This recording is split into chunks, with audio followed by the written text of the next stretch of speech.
జీతాలు పెంచడం సహా తమ డిమాండ్లు కూడా నెరవేర్చాలంటూ అంగన్వాడీలు చేస్తున్న పోరు మరింత ఉధృతమైంది. కృష్ణా జిల్లా మచిలీపట్నంలోని జాతీయ రహదారిని అంగన్వాడీ కార్యకర్తలు నిర్బంధించారు. 11 రోజులుగా నిరవధిక సమ్మె చేస్తున్న ప్రభుత్వం నుంచి స్పందన లేకపోవడం దారుణమని అన్నారు. 3 స్తంభాల సెంటర్లో జాతీయ రహదారిపై బైఠాయించి నిరసన తెలిపారు. తమకు కనీస వేతనంగా 26,000 ఇవ్వాలని డిమాండ్ చేస్తున్నారు అంగన్వాడీలు. తమను పట్టించుకోకుండా ప్రభుత్వం తప్పించుకుంటుందని నినాదాలు చేశారు.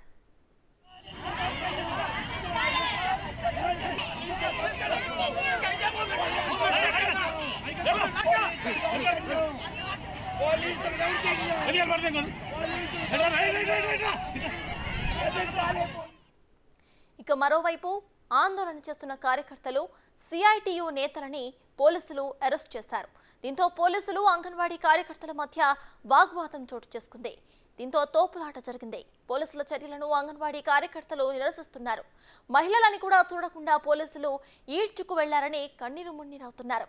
పోలీసుల దౌర్జన్యం నశించాలంటూ నినాదాలు చేశారు.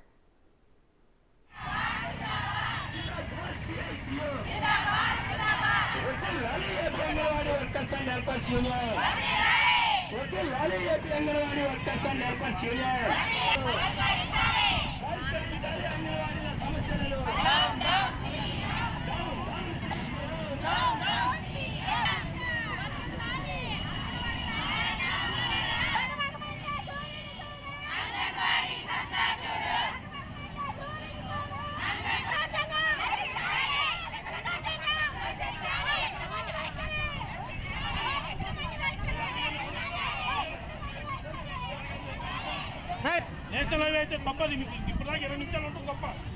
లగాలి